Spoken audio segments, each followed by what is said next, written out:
duk abin da ka tambayi Allah zai baka. To amma ina matsalar take? Matsalar ita ce lokacin da zai baka ɗin kai kuma kana kallon wani waje. Misalin da yawanci malamai suke buga shine Ubangiji subhanahu wata'ala yana da ƙofofi da yawa da yake buɗewa, sai ka zo ka tarar kai kana ta kwankwasa wannan ƙofar, to sai zamanto an rufe wannan ƙofar.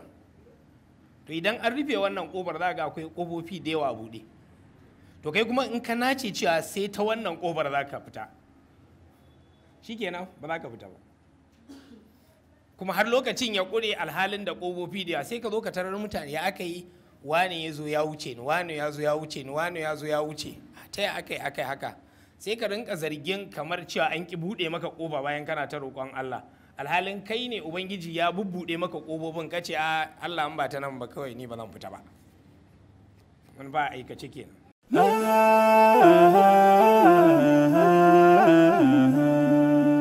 Haske mai leƙa gidan kowa Afirka TV. TV3 tafarkin rayuwa.